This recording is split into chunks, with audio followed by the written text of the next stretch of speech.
Hello, hello, wonderful people of the internet. Welcome back to another BITREP TNG. This is a game played very recently between myself playing Chaos Knights and my lovely friend Enrique playing Canoptek Court, newest terror of the meta.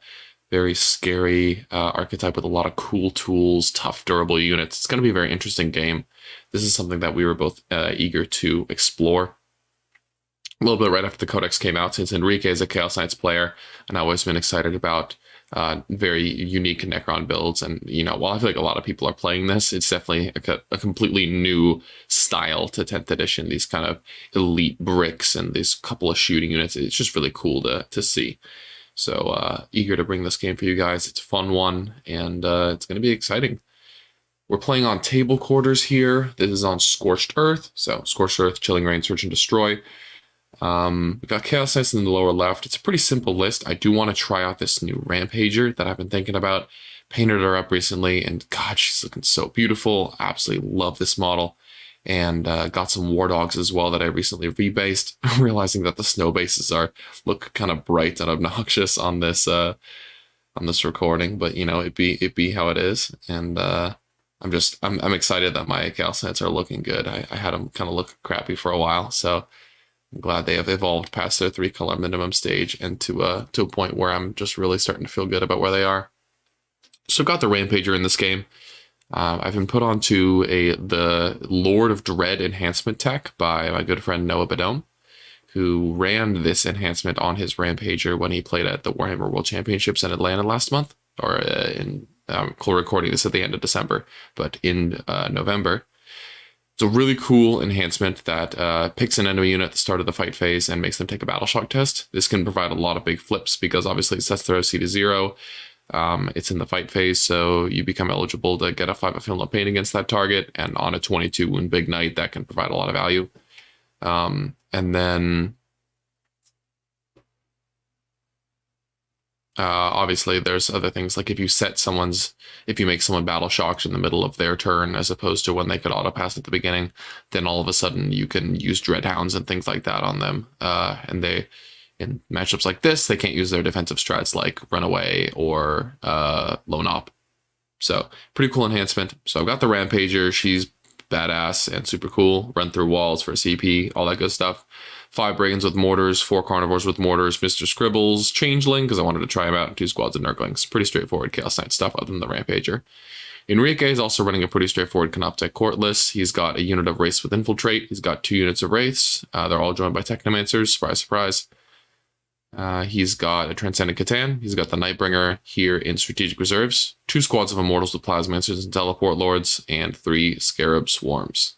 So very straightforward, big brick style. Not a lot of fodder in this list, but definitely brings the pain and is tough to remove here.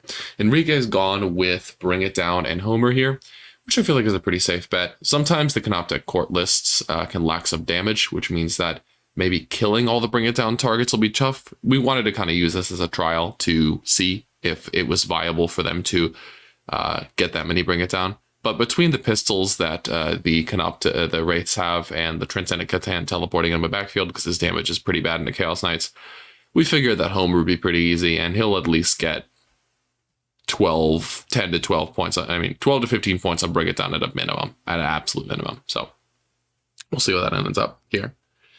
For myself, I've gone tactical. I could have tried to kill Enrique's characters, but I just don't want to be pigeonholed into tracking him down over the course of the game if it ends up being a closer, more defensive game. So I went with tactical here because I know Chaos Knights can score well on it. This mission's pretty interesting. It's a nice hold 1, hold 2, so you're not super rewarded for being aggressive and taking over the board. But the way we've got our objective set up is there's a nice big firing angle down the middle of the table. Luckily, neither of us really have any long-range firepower. But once you're on these objectives, you can definitely be shot by anything else on other midfields. Like these 2 can see the middle, and the middle can see each of these 2. It's just very hard to hide. Enrique can use his Lone Op strat to hide a little bit, and I can use Scribbles as well as eventual threat overloads to kind of lock down some primary. But this is definitely an interesting mission, but also layout of the objectives relative to the terrain, because it's going to be kind of difficult to hide. So we're going to have to play in kind of a unique way. It's going to make this game pretty cool. So roll off And Enrique ends up going first with his Necrons here. So pretty interesting stuff. He's going to take a relatively passive in turn 1. This is often a good approach when you're taking fixed objectives, is wait to kind of see how your opponent's tactical deck works. If it's not in your best interest to just rush your opponent, which he certainly isn't for him here, just get a couple homers, take care of those early before assets start bleeding. Early homer points are always good. Just lock those in. Got the race shimmying up a little bit here. Scorched Earth is going to be interesting here. Enrique probably won't have the activations to try to burn these objectives, especially when I can take them back from him. So I doubt he'll have the time to burn an objective, but I might be able to, just because my army is a little bit faster than him. If I kind of take one flank early, burn that objective, and then roll down or up correspondingly to which objective I burn, and sweep the other direction, then a burned objective could definitely be in my future. I'm kind of learning to do this mission action a little bit more, because this isn't a mission we play a ton, and I've kind of never been good at gauging when and in what situations I want to burn. And also, you know, if you burn on turn 2 or through turn 3 and you would have continued to hold that objective, then that is primary points that you are leaving on the table at the end of the day. So there is some push-pull with it. So I'm trying to learn to maximize my primary on this mission, because usually I just end up with like a 35 or a 40, and I'm trying to push that to a 40 or a 50. If that makes sense. Got some... I don't think there's any... Oh, yes, the teleporting Catan moved over and shot my Nurgling, which was a bummer, because it knocked him down to 1 dude, which means that he failed his battle shock. Here, I draw my first couple cards. I get Investigate Signals and Capture Enemy Outpost. One of these things is not like the other. Outpost gets dished for a CP. Investigate. My Carnivore in the lower left will be investigating the bottom corner. And then the Nurgling unfortunately failed his battle shock test. It debated auto passing, but I figured the once per game auto pass is not worth 2 victory points to me. I'll just accept it. Especially because, you know, the auto pass guarantees the result, but there's still a chance I pass the battle shock test even if I roll it, obviously. So that Nurgling just hangs out over there, facing down the Transcendent Catan. You can't kill me. You think you're a star god? I am a poop griblet of the plague god, you fool. So yeah, there we go. We'd love to see it. And I needed to move that Carnivore back to investigate that signal, so unfortunately the Brigands will have to give up a little bit of ground to make sure that I can hold that objective. I'm just trying to play patiently. I haven't played into the Canoptek Wraiths with CK. All right, I have played into the Canoptek Wraiths with CK before, and my experience has been that the 4-up invulnerable saves are very flippy and scary for the amount of high damage, high AP saves that CK can throw. This is honestly where a lot of CK's problem matchups are, and if you're having trouble with a stat check type of army like Chaos Knights, try to include units in your army that give them sketchy interactions, because they hate trying to plan around that and commit to it, right? 4-up invulns in particular, or abilities to manipulate the hit and wound roll, are massively problematic. One of our sketchiest matchups right now is actually Custodes, despite how bad they are, just because you can bounce off the invuln and then they kind of tear you apart in melee. Their good OC and good leadership means that your usual plan of spook them and take the objectives doesn't really work, because they just kind of bounce you off the 4-up invuln and then kill you. So this is definitely another matchup where there's a lot of that, right? There's big meaty Catan with 4-up invulns and half damage and feel no pains. There's big meaty Wraiths with lots of wounds and the ability to scam with the feel no pains and the 4-up invuln. It's just scary, man. So hopefully going to be able to figure out a way to work around that here. We got the Wraiths debating going in here for some aggression. Enrique is kind of realizing that I've set myself up very defensively, but I also set up to get a 10, whereas he's set up to get a 5. So he's got to try to make some moves here and put the Wraiths in my face so that I'm dealing with the Wraiths while the Immortals slowly chew through my army. Bit of a bummer part of this plan is that he won't actually get to chew through me with the Immortals at any decent clip until I'm on the objectives, and I'm in control of when I do that. So the abilities like the Rubric reroll wounds and the Immortal reroll wounds are really powerful, but they're ultimately, you're giving your opponent the agency, for the most part, about where they want to stand their models. So Enrique here is going to end up putting one of these wraiths on the objective, which is super smart. Honestly, probably should have done that on turn 1, but we can kind of talk about that at the end of the game. Just to try to bait me out. And here he's going to end up having wraiths on 2 of the midfield objectives on the bottom right. So he's got his power matrix up. And then these other wraiths are going to end up going for a longer charge into Mr. Scribbles there on that objective, just to try to deny the primary. That one's an 8, and the one on the lower right is a 6. So if he can land the 6, then he gets the information, can reroll the 8, which will be pretty sick. And, you know, even if he lands that charge, he'll be right in front of the carnivore, but with the runaway strat, then there's a chance the carnivores can fail the charge, and then they're off the objective, all sorts of awkward stuff. This is kind of a lot of where the early game is for these armies, because neither of us have really devastating long-range shooting. Like, all of our shooting is 24 inches. That moves, like, around 12 inches. It's very easy to plan around each other's movement and not get shot. And my mortars aren't exactly tearing his immortals apart. They'll kill a couple, and he'll resurrect a couple. Neither of us are really shooting off each other off the table. Is the moral of the story. So there's this awkward kind of pre-game dance of he doesn't want to come near my dogs because if he gives me a whole bunch of activations into 1 unit of wraiths, I will eventually burst it down. Whereas if I kind of run at him with a couple of dogs, but not an overwhelming number, then he'll use stuff like the lone op strat in conjunction with the runaway strat to keep that unit of wraiths alive. Maybe it only gets charged by 1 carnivore. It chews through that carnivore. And then all of a sudden, instead of killing a unit of wraiths, I've killed 2 wraiths. And he gets to kill 2 dogs in that exchange. So it's kind of this very awkward dance that we're trying to do with each other to begin the game.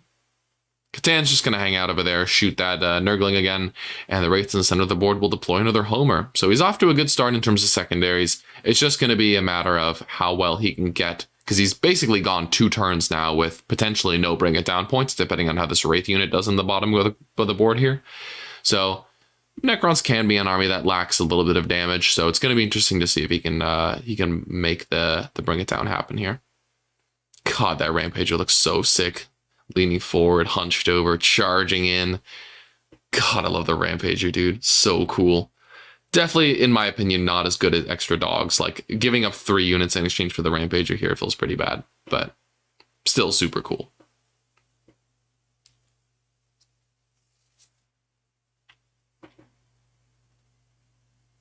I've got the Changeling in this list, and the Changeling isn't usually someone that I run a lot of in Chaos Knights. I'm trying him out because synergizes with the army ability quite a bit because of it causes extra out-of-phase battle shocks, and just the Flamer is pretty good, having an extra lone op, procs Terror Shades, things like that.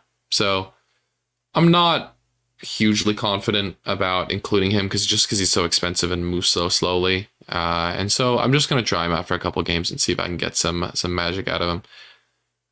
Really, you want to try to slip him into places where he'll be awkward and can use his 2 abilities as much as possible. I keep trying to use him as just like a lone op with a flamer, and I feel like you need to try to use those abilities to great effect in order to make Changeling click. You know what I'm saying?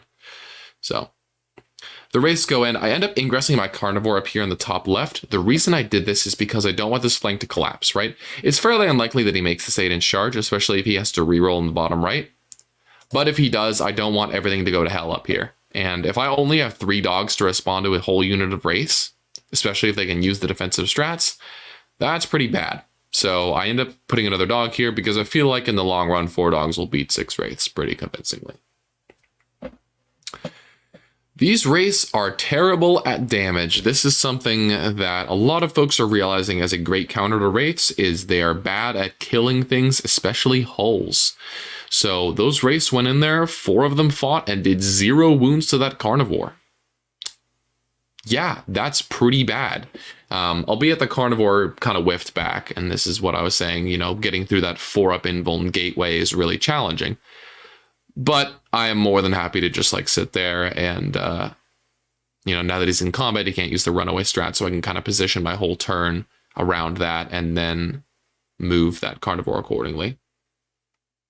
Or try to bait out the runaway strat somewhere else.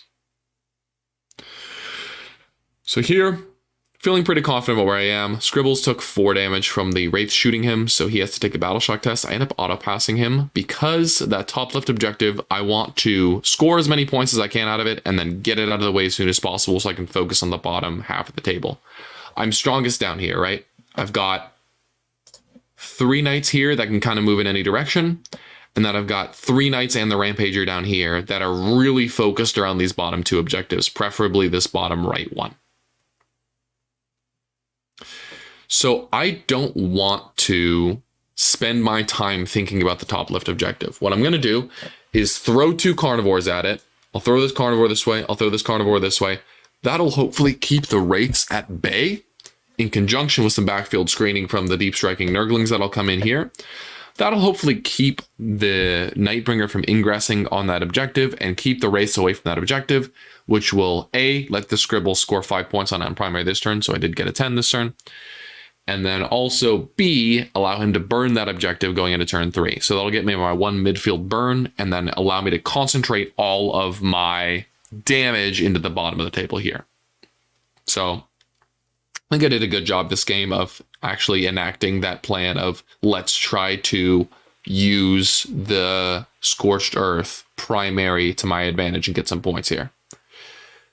Which was something that I went into this game thinking I need to try to learn how to do this. So I'm very eager to play this game some more and try to figure out this mission specific action a little bit more.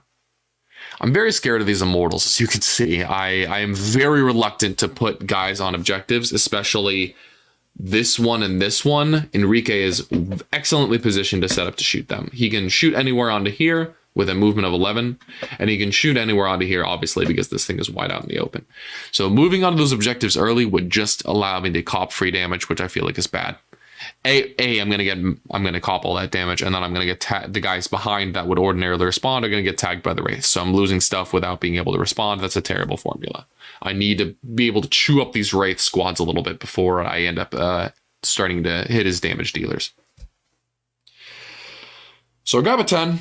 That is with the auto pass of Scribbles. So I use that once per game auto pass, grab 5 more on the primary, and enable Scribbles to do that action next turn, so I can hopefully roll the game into one corner of the board, namely the bottom right.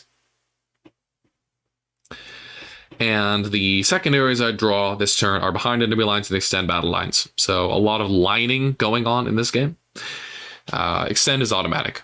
Right, there's, especially in the early game as a pressure army or a control army, it's very easy to grab 5 points on that. Automatic. And then behind enemy lines, Enrique's done a great job screening as DZ, so no deep strikers there. No carnivores able to get in there.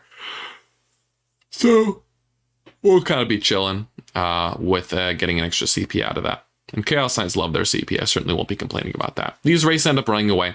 Enrique's thought is he either runs away now. Honestly, he probably should have waited until that second carnivore went in, because if 1 carnivore charges Wraiths, that's fine. If 2 carnivores charge, then that's bad. So once I've committed the second one, he probably should have ran away. But as it is, just going with the safe route of this is 1 unit up here, let's just keep it alive. And that using that runaway strat, getting the right timing with it is very challenging. And I feel like it requires a lot of practice, because once people know how to abuse it, then they're kind of set for playing around your movement. And getting units in combat is very good because, again, Wraiths don't really kill stuff, and then they can't use their runaway. And then you kind of just like piecemeal them. So down here, what I'm doing is leaving this carnivore in combat until I've positioned all my shooting, and then I can fall the carnivore back. The carnivore wow. English is so easy, it's kind of crazy. The carnivore would have ended its move outside of 9 if Enrique had not already used the runaway strat. As it is, he used it up here, so then down here I knew I was just safe to kind of progress with the rest of my movement. But if I needed to, I could have very easily Knight of Shaded, ran 14 over here outside of 9, pre-positioned before I used that runaway, getting all my brigands in place to shoot within 12 so he can't lone up, and then the carnivore runs. So just saving that carnivore for a rainy day, because he didn't take any damage from those Wraiths. He's kind of just chilling and is going to charge out later on. Here we've got Mr. Nightbringer coming in hot off the Rapid Ingress. Both of us using Rapid Ingress to bring a melee unit. Oh, that is not within 6 of the board edge. Oh well, I did not realize that until now. I believe Nightbringer is in strategic, so he should have had to been within 6 of that board edge. But coming in hot off that rapid ingress, let's go. He's ready. And he is definitely going to be a pain for me because of, again, that 4-up invuln gateway and having all the damage, especially, you know, Melta kind of gets around it a little bit, but of the melee in particular, like the flat 8 going to 4 on the Rampager, yikes. The D6 plus 2 on the fists getting halved is really bad. So he's going to be hard to kill, and he's going to also make a mockery of at least a couple knights here, hopefully. So we're rattling in some shots, doing some damage. Again, invulns are just kind of sketchy. So sometimes the Meltas flat out kill guys. Sometimes they do nothing. It's kind of just up to the dice. So we're rattling in here, killing our Wraith or 2, doing some damage, setting up nicely for the charge phase. You really want to be able to focus fire with brigands. This is one of their strengths, is being able to scale, with their movement and having guys in strategic reserves, being able to scale the damage with the severity of the threat. So if I just need to kill some small unit, I can just allocate 1 brigand to it. Because of the movement, I can usually get those angles, get those positions, bring guys in from strategic to facilitate that. Or if I need to kill a unit like Wraiths, I can assign 3 brigands like I have here. Here's a little cluster. They can all see the same Wraiths down the same angle, so there's no real risk of line of sight being funky. And they just all rattle off one after another and just keep putting damage down and seeing what we can do. Unfortunately, this brigand in the middle of the table is a little bit dick in the wind here, which is unfortunate. He did deny 5 on the primary, which is a fine sacrifice. And he's going to kill one of those Wraiths, which prompts a Battle Shock test because of the Chaos Knights army rule. The reanimations happen after Battle Shock tests because they are at the end of the command phase, and Battle Shock is before that. So even if I kill one of these guys, that'll be a nice sacrifice from the Brigand. Denying 5 on the primary, getting those guys Battle Shocked will be big. And then, yeah, the Immortals will come forward and blast him, but at least it's requiring some kind of response, and I got some points out of it. Continuing to rain the mortars in. I was thinking the Scarabs would have been the right call, but they're just not doing anything back there. They won't be getting investigate signals because Enrique took fixed. So they're really not meaningful in any way, shape, or form. So I figured, let's just roll a bunch of shots into these Immortals and see how many 3-ups he can make. And, rattling in the mortars means that they definitely take some heat. Although Immortals do have a good defense against that because they can use their Resurrection Orb at the end of any phase to replenish D6 using the Resurrection protocols instead of just D3. So that's a nice little burst of healing to get the unit some extra models back, and B, some movement. Moving 11 kind of means that they can shoot whoever they want to, but it's nice to be able to bring those guys out and bring them fully to bear using that War Gear ability. So pretty cool, honestly. We're doing our charges. This Brigand here ends up making a charge on these Wraith. That's just a little bit of movement up the table. People are often scared of charging their Brigands, and rightfully so. I mean, one of the weaknesses of Brigands is being tied up in combats they don't want to be in. So here he is going to be in an unfortunate combat there. But I figure just moving OC8 up the table and getting ready, getting staged to take this objective when Enrique tries to contest it the next turn or two is going to be big here. So I just figured move the guy up the table because being stuck back here and moving 12 this upcoming turn would not have gotten them on that objective. I've also ran the Snurgling over here because he miraculously survived the shooting from the Transcendent Catan. His 2 buddies died last turn. He pooped his pants, and then the Catan shot him again and did like 1 damage. And then he's like, "Oh, I'm chilling." Passed his morale check. What a Chad. So he's going to provide -1 to hit onto these Wraiths because they're non-vehicle, non-monster, and that's the Nurgling aura. So at this point, I'm like, he's going to die at any particular point in time in the near future. I don't really care about him. Let's just run him over, and if all he does this game is provide -1 to hit into this combat, then he's done his job. So. Again, these 4-up invulns are a problem for CK. I epic challenge and smash the Technomancer into next week. 8 damage straight to his face, strength 20, AP3, damage 8, bonk, crushes face in. And then all 5 of the other attacks just bounce off the 4-up invuln. This is what I'm saying, man. You don't know if you're going to kill 4 Wraiths with the Rampager or 0. And it's very swingy, and you can't be mad at it, even though I was I was not mad at it, but you can't be upset when things just bounce. It's unfortunate. That's all. Carnivore goes in here at the top. I probably should have tank shocked there now, thinking back on how the rest of my turn went, but ended up being okay. I think I killed one Wraith up there. It is what it is.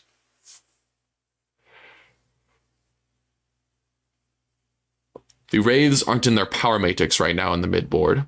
And this is something I'm going to do to great effect this game, is start as many of the fight phases and as many of Enrique's shooting phases in the mid board by controlling more than half the objectives, such that Enrique won't have his power matrix. You know, Wraiths and Immortals still reroll ones to hit when they're not in their matrix.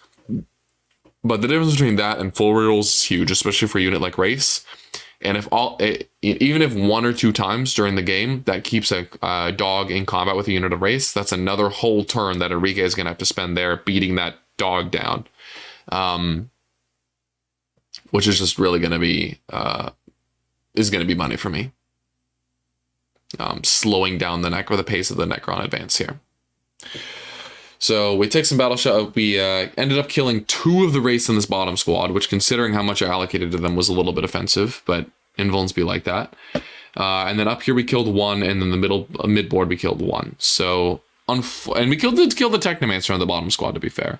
But considering how much shots I rattled in that turn, I feel like I underperformed a little bit, but it is what it is. The mid board Wraiths get battle shocked, which is going to be big. Moving into turn 3, they'll be -1 to hit me. Because Enrique went first, they'll actually now be -1 to hit me. I'll be +1 to wound them, which will be pretty good.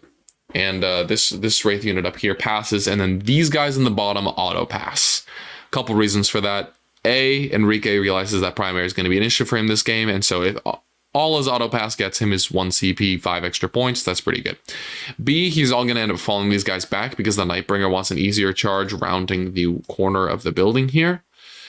He's going to have a 7 on a straight line and a 9 if he needs to fly over those Wraiths. So the difference between those two is pretty big. He ends up falling back the Wraiths, and he doesn't want to lose any to Desperate Breakout when he falls back. So that CP is also saving him some Wraith lives there. It'll also mean that in the upcoming turn, I won't be +1 to hit or +1 to wound them, and all my abilities won't proc on them. So the Wraiths are coming up. I think this is honestly what Enrique should have done earlier, is with this unit, like especially in the middle and here, is just push. Right? Like once you've established that I've got 4 dogs and the Rampager down here, send these guys this way, force me to come out with a Rampager so you can respond while I'm on the objective, come out this way. You know, the Immortals can't respond to my counterpunch up there, but it does put a bunch of OC on this objective, and I only had 3 dogs to answer that. So that's just my 2 cents. Immortals stepping out, finally get involved in the action. This unit did pop their Resorbs so that they could survive a little better, and I think they are net missing 1 model. It's still going to be more than enough to kill this Brigand, I promise you. But I will start my next shooting phase into them with one casualty pre-killed, which is kind of cool. This is what I honestly like about Necrons in the new codex. One of the many things is the fact that reanimation is now trickle healing that is effective and very strong in certain circumstances, but it's not the stupid, like, I instantly heal back to full health if you don't one-shot me that we had in the index. That was just dumb as hell. Made them way too tanky and way too binary. Now there's still some stat checkiness of like, can you kill my unit or not, but it's no longer you either did or didn't, so now you win or lose the game. Well done, GW, to fix that very blatant problem. I've never understood how far in advance they write the codexes relative to other releases, so I don't know if they had this codex already written by the time they were writing the indexes, but whatever. I'm just happy they made the change. Cool. At this point, we are going to teleport Mr. Catan into the mid board. He will T-pose there and deploy Homer this turn. What a Chad! Honestly, could have probably thought about that and screened it out a little bit, especially because I had my DZ screened this turn, so that Homer would have been really scary, because those guys in the middle failed the battle shock test, remember? So even if they didn't want to shoot or charge, they couldn't deploy a Homer. So I probably could have denied some points there. Good to think about for the future. But we got those Wraiths falling back, and Mr. Nightbringer coming in hot. awkward thing is we do realize now that Enrique is not in his power matrix in the mid board, so these immortals that are here, but probably could have backed up into his DZ and been within the power matrix, so good to think about in the future. But they're not going to be rerolling to hit, and they won't be rerolling to wound because I won't be on an objective. So the immortals shooting them with a devastating wound strat is not going to be very good. Certainly not as good as it could have been. So he ends up instead going with the unit in the matrix and shooting on a unit on the objective for the guaranteed kill and annihilating that brigand, doing like 18 or 19 mortals to him or something like that. A lot of people are complaining about immortals right now. I think that's a load of bullshit. If you can't play around a unit that moves 11 inches and shoots in a direct line 24 inches, it's very play aroundable and very expectable. That doesn't sound like a real word, but you can plan around it, right? You can see when it's coming and where it's coming, and you can account for it. It also dies like hell to indirect fire, and as soon as you get a line on it, it gets eviscerated. It's a cool Necron. It's a cool unit that a lot of Necrons have a lot of these kind of units right now in their new codex, where they have very clear strengths and very clear weaknesses. This is a hard-hitting unit that has a very one-track delivery system. So that's a big positive and a big negative. It's got amazing Overwatch. That's a big positive. It's squishy as hell. It's a big negative. It's got pluses and minuses. Get over it. So, yep, Wraith's just doing a little damage to the Brigand here. Enrique also noticed very creatively and intelligently that he could have went for, when he reanimated this Wraith, that got that one Wraith in range of the Scribes. So because he's moving out of this objective anyway, he may as well take the shot. Moved over, tried to kill Scribes, got him down one more wound to 1, which meant that Scribes will live and finish his action, which will be big. But worth taking the shot for sure. And then did Immortal to this guy with the dev wound. And then the Immortals here are, I think, got like 40 hits or something absurd.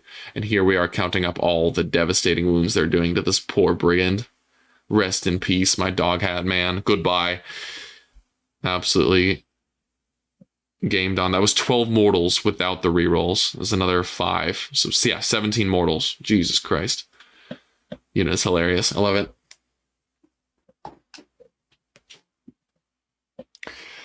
All right, here, the pistols of the Wraith guns are pistols, so they're just rattling in a couple shots on this Carnivore.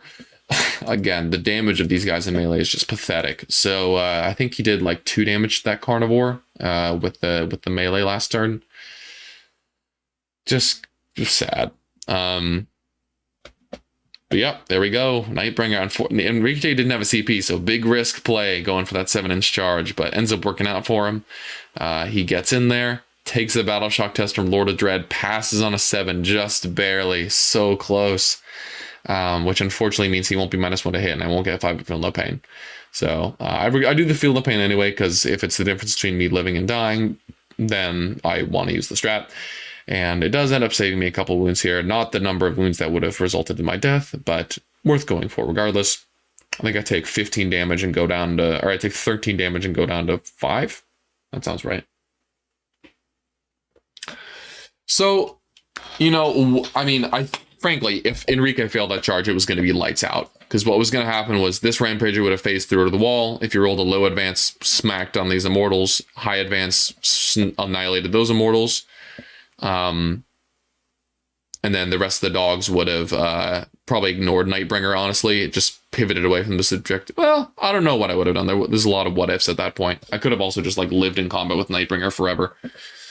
But, yeah, as it is, Nightbringer is alive and in combat with Miss Rampager, who bops her back pretty hard. The damage 8 getting halved to 4 is pretty nasty. But damage 4 is damage 4. So slap, I think, 6 or 7 wounds on that Nightbringer, get him nice and low. And then we continue our brawling up here. I kill another Wraith or 2. He's going to do some more damage to me, is what it is. So at this point, both of our models here are down to 5 wounds. Ooh, excuse me. Not a bad turn from Enrique. He does kill his first bring it down target, so that's 3 points.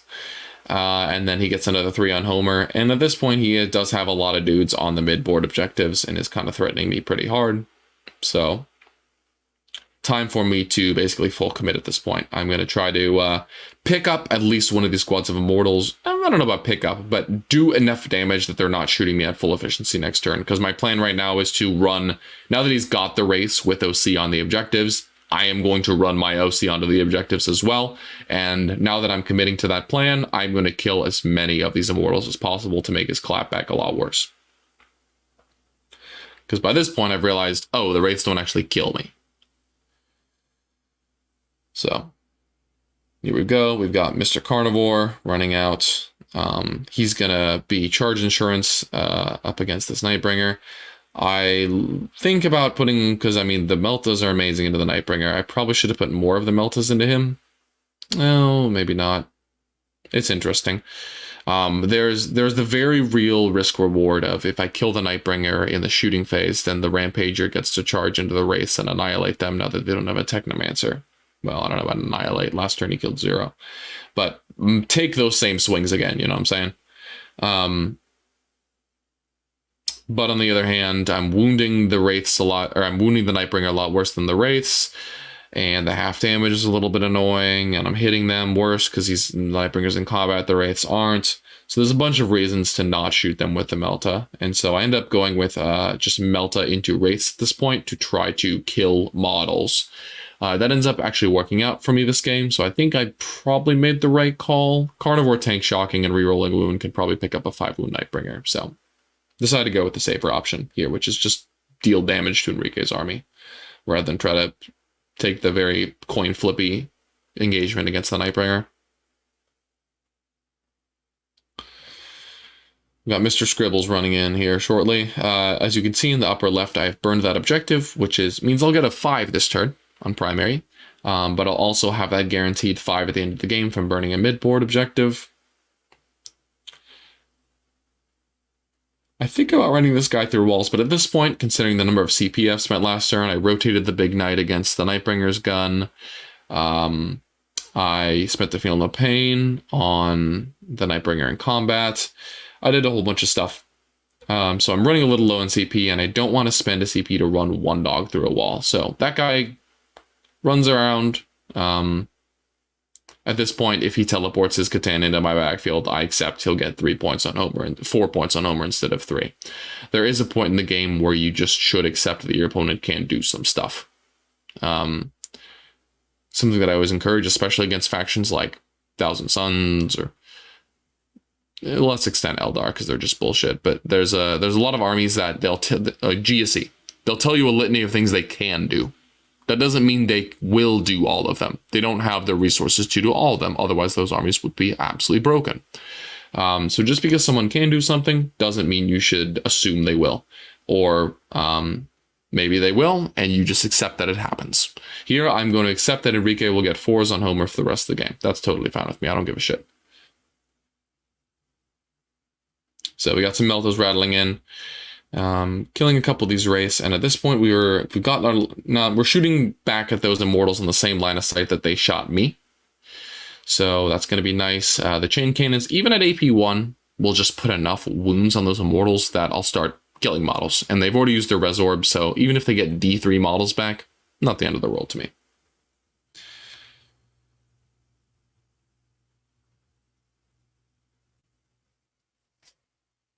So chain guns rattling in, finish off the rest of the squad with the mortars. Those Immortals do end up losing all of their number to the Brigands and the couple mortars I have left. Well, most of the mortars I have left.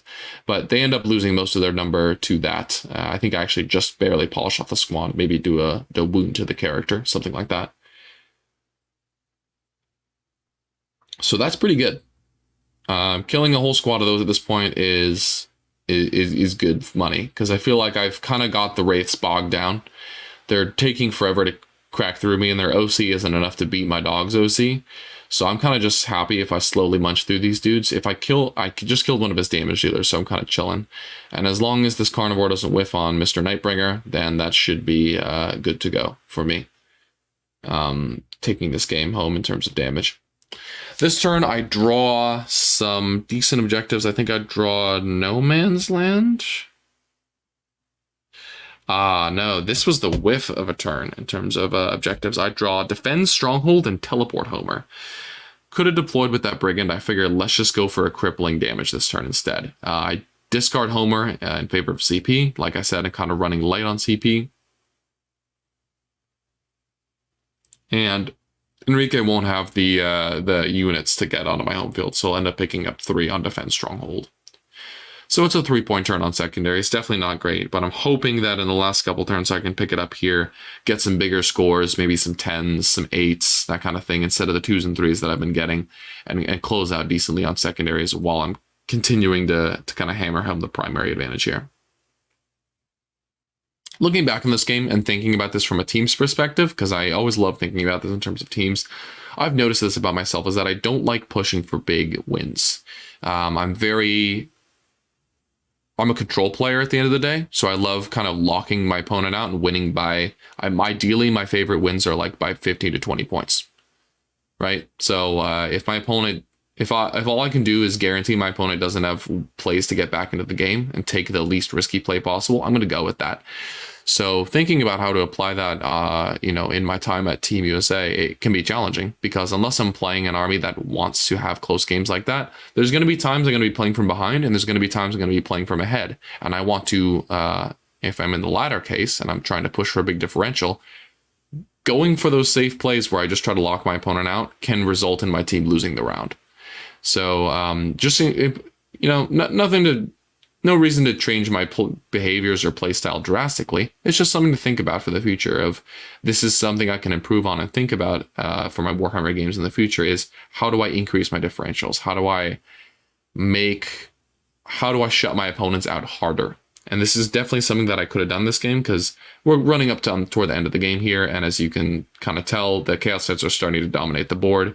And while the secondaries are going to be close, the main issue is going to be the primary. I'm going to beat Enrique 40 to 20 on the primary here. Thinking back on this, how could I have increased this differential even more? And I feel like I could have by taking bigger risks. Sacrificing more of my army in exchange for 5-point primary swings would have been big. And then maybe in some cases going for maybe some riskier charges or just accepting damage on my knights so that maybe the Transcendent Catan can't teleport or something like that. Making those painful plays that I wouldn't make in singles play, but that in teams play might be the difference between my team picking up a win or not. Hopefully that makes sense.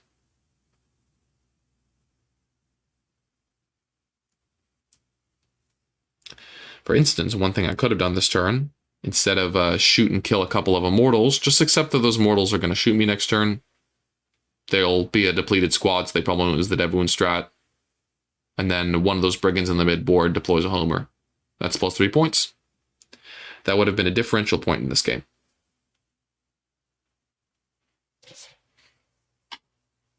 Okay, as it is, we get a 3 on Stronghold and discard Homer for a CP.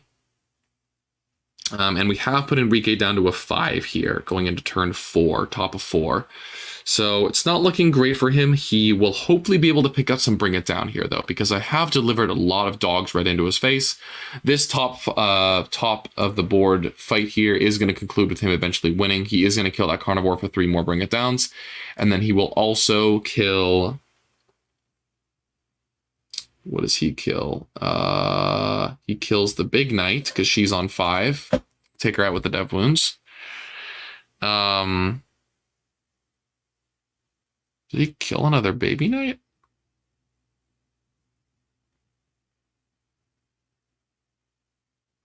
Maybe he only gets 11. I forget. I think he might have killed one other Baby Knight somewhere. We'll have to kind of wait and see. Because I'm at 8 right now and I started with 9. So yeah, I think he might have only gotten 8 on Bring It Down. That is sad. Necron damage moment. So what we got here is just kind of damage control from Enrique, trying to get that primary on his home field nice and good. He makes a cool play here, which I thought was cool. Move the Plasmancer over, do the shooting phase mortals to this dog, / clean up the last of it with pistols. and then charge into Scribbles and tag the Brigand here to prevent me from kind of reinforcing this mid board with that Brigand. So that was a really smart play. Well done to him. And then we've got a bunch of OC moving on to this objective. Just trying to hope to get that one more time on turn 5. The Immortals here, again, he's not going to have his Power Matrix, so they need to back up, which is kind of what they want to do anyway, because if they move forward, they're just going to get vaporized. But just back up, get in that Power Matrix, do as much damage as they can this turn. So they're going to end up shooting in and annihilating this big knight here. So just trying to look to secure those 5 bring it down points, which will be big. And then the Catan, teleport himself into the backfield, ends up deploying a Homer. Cool. And we got the races stay in combat. They all pass their battle shock test this turn. Even the leadership 8 goes to 9 wraiths in the bottom right with no Technomancer. Brave lads that they are, pass their shock test. What chads? So they'll be able to do a little bit of damage here. He's going to kill the big knight. This is I think the Immortal shooting rattling in. Yeah, there's all the explosions. Going to be able to take out the Rampager. Nice and close. And he'll get 4 more points on Homer here. So some nice secondaries coming in. 9 points on secondary. This turn's going to be pretty good. Actually, 13 or 12 because he's going to kill this Carnivore. He killed this Carnivore as well. So that's 8 on Bring It Down, 4 on Homers. And a 5 on the primary. It does mean he got a lot of points this turn. But unfortunately, it also means a lot of these combats were ongoing, which means we're going to clean up this combat here with the Carnivore and Brigands. And then we're going to continue wailing away here. And although I won't be killing him in any big hurry because one of those guys down there is a Carnivore, the other one's a Brigand. So the Carnivore is just hoping that Enrique doesn't roll 4 up invulns. The wraiths aren't exactly doing damage to me back without the Power Matrix. So they will slowly chip that Carnivore and we'll kind of do damage to each other at the same rate. Going in, we've got to reroll the charge because a 3 does not make it. There we go. Ran on a 9. Or a something. 6. And this is kind of like the last healthy Wraith squad, because this squad down here without a Technomancer will just melt at the end of the day. To the high damage that CK have available. Scribbles gets annihilated.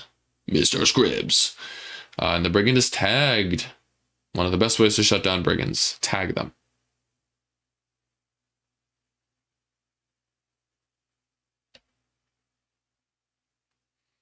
Carnivore popping off, smashing some wraiths.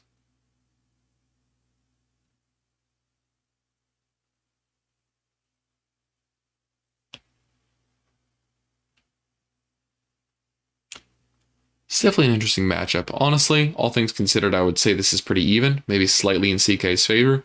One of the big things Necron likes to try to do is like establish an early board presence on a couple of, 1 to 2 midfield objectives and then use their OC to slowly push people off and get a small primary lead by the end game to kind of keep games close.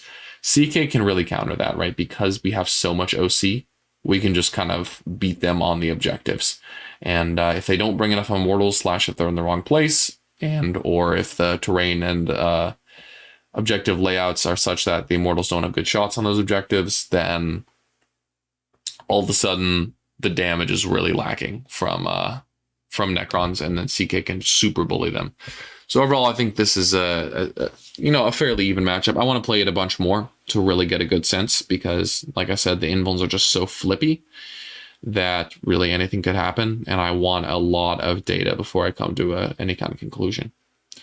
But that was the impression I got so far, is that things seem fairly even. There's tools that we both have to keep this close.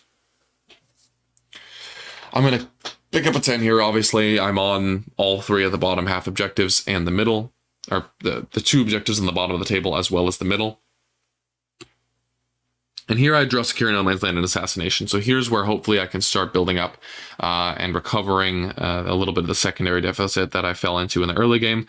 In the first 3 turns, I only got 10 points. And then this turn, I will be getting 10 points as well. So grabbing that man at the top right corner, killing that silly Plasmancer is going to give me 5 points and deny Enrique's home field in the last turn. And then just concentrating all of my... Now that he won't be able to kill anything in the midfield, that carnivore just hangs out there. And then the other 4 dogs dogpile the bottom right objective just to make sure that those wraiths don't randomly make a comeback against the rest of my doggies. So, pick up a nice clean 10 here on the primary. Just rolling a bunch of dice because we need to do that. And then, you know, I'm activating 6 shooting attacks and he's rolling saves and feeling no pains. And just a lot of slow progress in this game.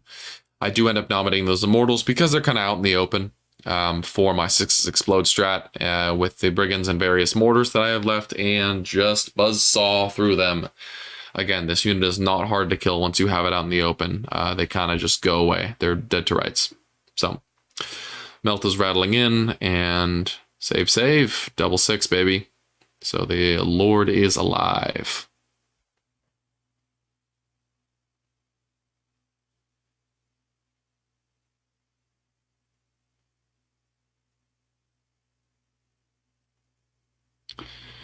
Got some ongoing combat here. What was that? 1 second.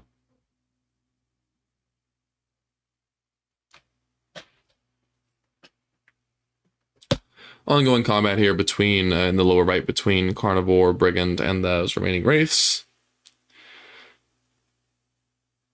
Mostly everything now is banding out to its inevitable conclusion. Enrique is going to try to scrap together a couple more bring it downs off of these low health carnivores that I've got on his side of the table. And then obviously his Catan is going to deploy another Homer in my backfield, getting another 4. So he scores very well on deploy. Oh, that's what it was. I forgot to give him his final deploy teleport Homer. So this... That's why I had that wrong. He didn't get another bring it down. He only killed 1 war dog. Sad. No, he killed 2 war dogs. He killed 2 war dogs. He killed 2 war dogs and the big knight. And then he got his last Homer. Yes. There we go. I know how this game works. And those remaining wraiths get polished off by the shooting of that brigand in combat.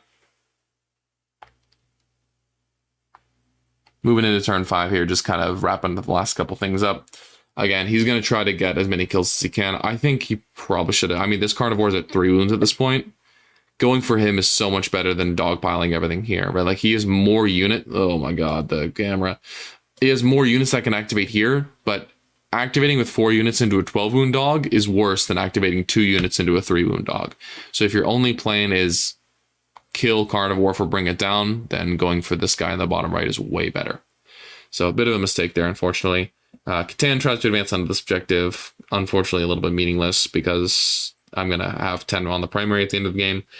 So it's just going to be an attempt to get some bring it down, and then we're going to just see what I draw on the bottom of 5 secondaries. At this point, Chaos Knights are maybe up a couple of points, but with an end of game 15 because of the objective I burned, as well as potential secondaries I'm going to draw, means I'm going to get a nice boost of between 20 and 25 points, which is going to be nice.